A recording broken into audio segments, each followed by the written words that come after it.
everyone, thanks for joining me today for my spoiler-free review of Greenland. Before I get into it, please smash that like and subscribe button and hit the notification bell so you're alerted to the next video I drop. Thanks!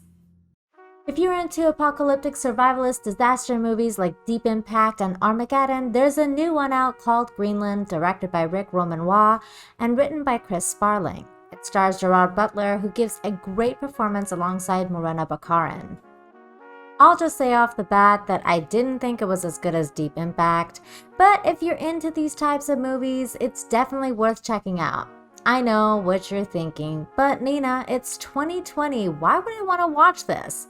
Well, I'm a weirdo and I think these types of movies are cool. I like them, especially movies about cometary impact.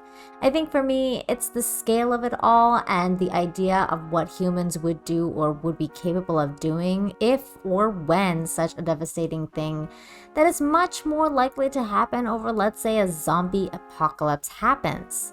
Greenland is such a movie as it follows our protagonist John Gerard, who has been having marital problems with his wife Allison and in the process of trying to mend their broken marriage. They have a diabetic son Nathan who they love very much, and the movie starts out by letting us know that there's a comet in the sky passing very close to the Earth called Clark. And it's a very special event, so John's family is having a viewing party with their neighbors to mark the occasion. Allison sends John and Nathan out to the grocery store for a supply run for the party, and as you can probably guess, this comet doesn't just fly by, and that's where the fun begins.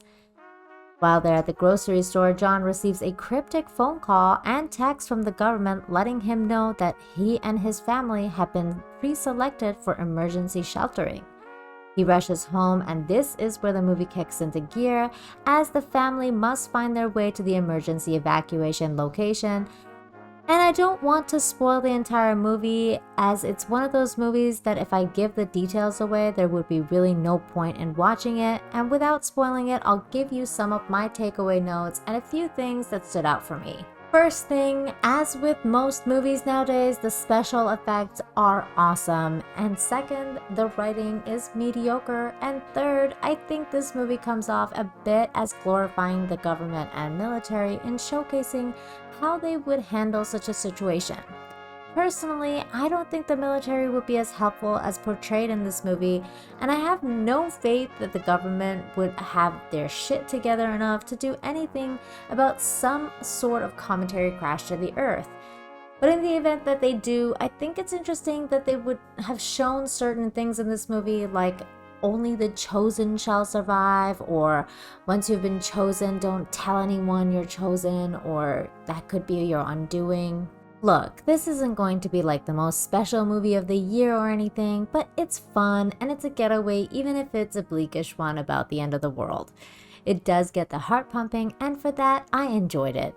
I really liked Gerard Butler's performance, and I liked that the movie was mainly about a father, a good father that just wants to save his family.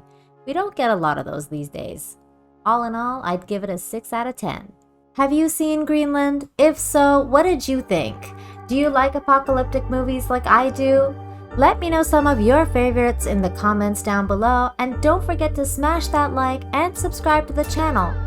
Thanks for watching and have a great day. Bye!